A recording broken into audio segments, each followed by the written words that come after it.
Vamos falar um pouquinho da história do handebol. O handebol, como a gente conhece hoje, lógico, ele vem se adaptando ao longo do tempo, mas ele não é um esporte é, recente. Na realidade, ele já um esporte muito semelhante ao handebol, ele já era praticado desde a Grécia, certo? Na China e também em alguns egípcios, e incas e romanos eles já praticavam um handebol, certo, de uma forma diferente, mas é ali a origem mesmo, vem muito daí. Mas oficialmente, o handebol ele surgiu, o handebol ele surgiu no século XX, certo? Quando realmente começou uma popularização do esporte. Alguns nomes são essenciais nesse processo. O dinamarquês Volker Louis Nielsen e os alemães Max Racing e Karl Schlenz. Aqui no Brasil, o handebol ele chegou principalmente forte na década de 70. Antes disso ele existia, mas assim, principalmente com a criação dos campeonatos brasileiro, que realmente teve essa vivência maior do handebol. Ele se popularizou demais entre as mulheres. Aqui no Brasil tinha uma mentalidade que futebol era coisa de homem.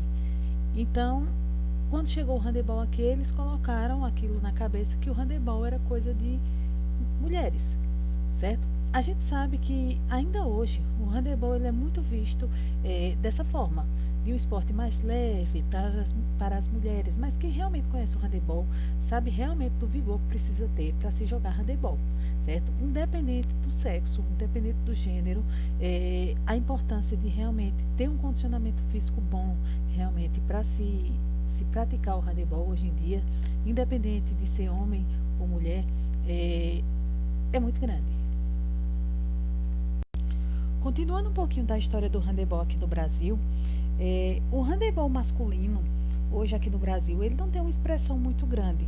É, quando a gente fala em seleção, em campeonatos nacionais, a gente sabe uma dificuldade muito grande em relação ao esporte no Brasil, principalmente esses esportes que são considerados profissionais, mas que não são um esporte de massa, que no caso aqui no Brasil é o futebol. Então, realmente, os atletas, principalmente, eles precisam sair do Brasil para jogar em grandes clubes, realmente, para que eles tenham um crescimento maior, tecnicamente, taticamente. O que aconteceu bem antes e vem acontecendo com o feminino. O feminino, realmente, o handebol feminino, ele se destaca porque ele teve uma saída dessas jogadoras que se destacam aqui, principalmente para clubes da Europa, onde realmente o handebol lá é esporte de elite. É o esporte realmente, o esporte ponta, é o esporte, são os esportes na Europa, com países como Dinamarca, Alemanha, que tem uma tradição muito grande nesse esporte. E eles levam as principais jogadoras daqui do Brasil para lá. Na realidade, elas vão com salários realmente muito bons e que conseguem se manter profissionalmente, coisa que aqui no Brasil, infelizmente, não se consegue.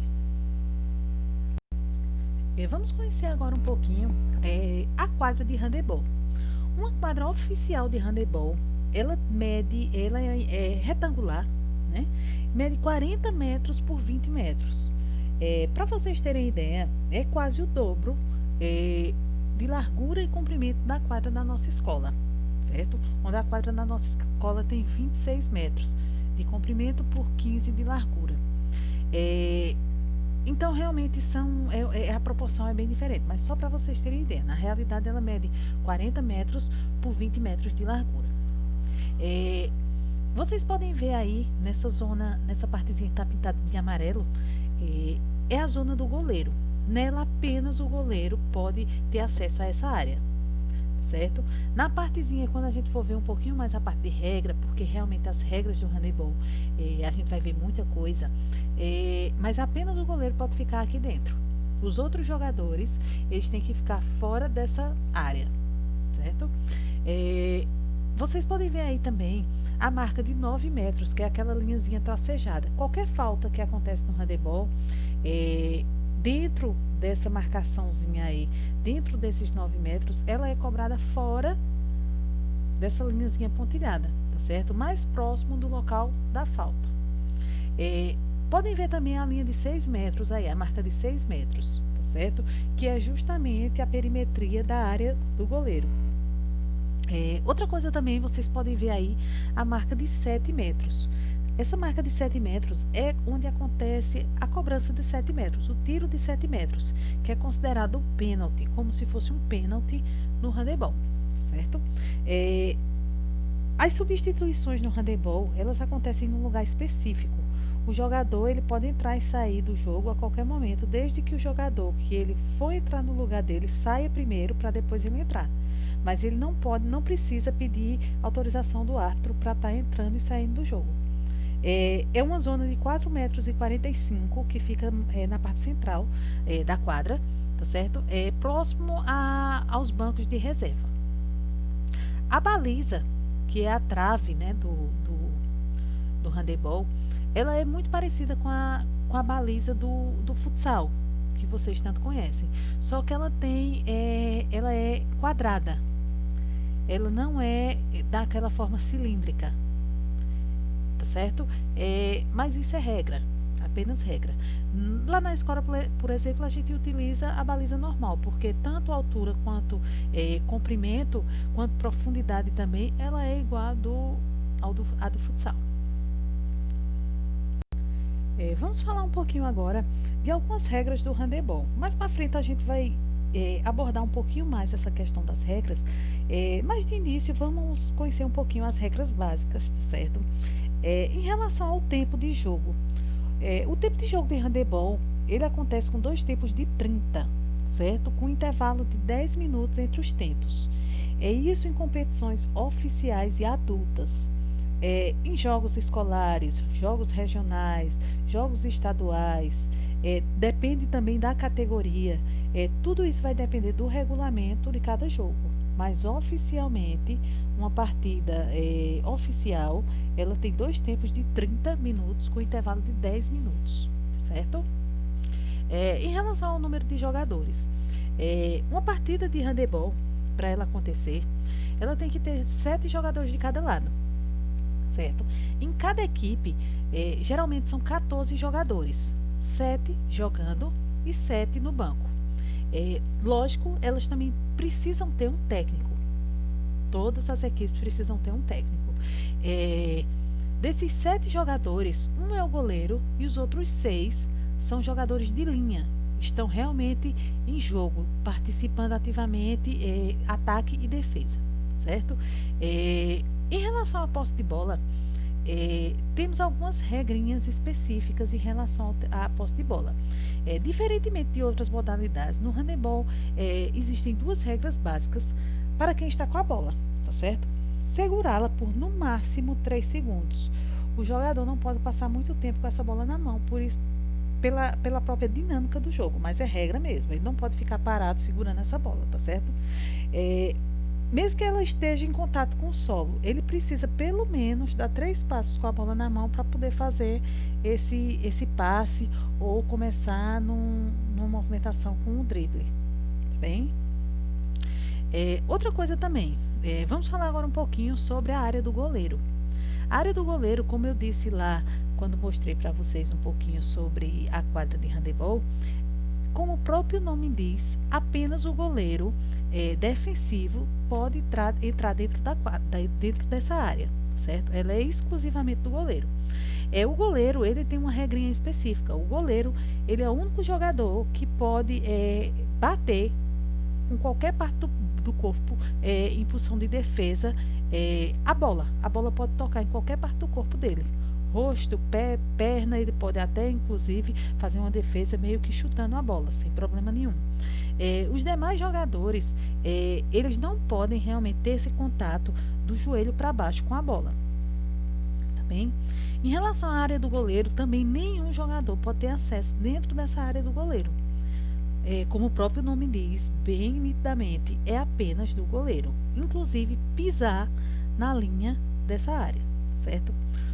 O tiro de 7 metros, ele é um tiro que ele é realizado em situações de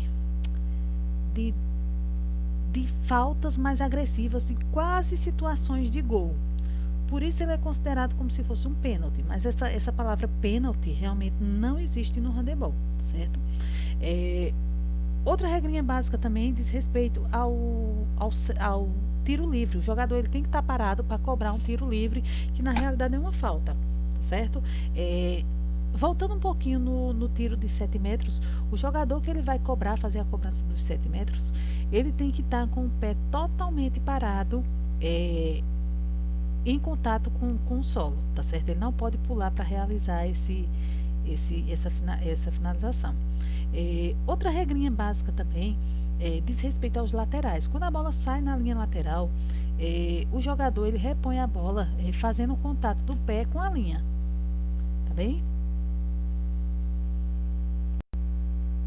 Vamos falar um pouquinho agora sobre as posições no handebol.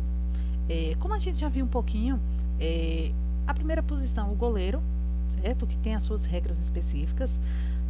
Depois a gente vai fazer uma atividade justamente sobre isso. Nós temos os pontas, que são aqueles jogadores que jogam nas duas extremidades, nas laterais realmente da quadra. Nós temos os armadores ou meias, certo? São dois armadores laterais, geralmente um meia esquerdo, meia o armador esquerdo, meia o armador direito, certo? Temos o armador central, como o nome diz, é aquele responsável por distribuir as jogadas e escolher o lado do ataque. E temos o pivô, certo? Que diferentemente do esporte como o basquete, o pivô no handebol ele é muito mais ágil e geralmente ele é mais forte e menor do que os outros jogadores, certo? Porque ele joga infiltrado na defesa adversária. Vamos começar, tá certo, com os fundamentos. Vamos ver o primeiro fundamento, o fundamento da recepção, que é justamente você pegar a bola quando vem proveniente de um passe, tá certo? Geralmente ele é feito com as duas mãos. Pessoas que têm uma técnica maior que podem utilizar apenas uma, mas assim o risco de lesão ele aumenta um pouquinho. A empunhadura nada mais é do que o ato de segurar a bola, certo? As mulheres geralmente elas têm uma bola menor e os homens eles seguram uma bola maior. O passe no handebol ele é justamente quando você tem a posse de bola e você passa essa posse de bola para algum companheiro seu de equipe. Existem diversos tipos de passe, certo? E mais para frente a gente vai estudar um pouquinho cada um deles. O drible no handebol ele é justamente a questão da condução da bola, certo? Quando quer levar a bola para o ataque, geralmente se utiliza o drible. Ele não pode ser realizado com as duas mãos, apenas com uma das mãos. Vamos agora para o fundamento finta, certo? A finta simplesmente é uma simulação de um passe, de uma finalização. É justamente você simular alguma coisa, ou seja, você vai fintar o adversário para dar a entender que vai fazer uma coisa, mas vai fazer outra.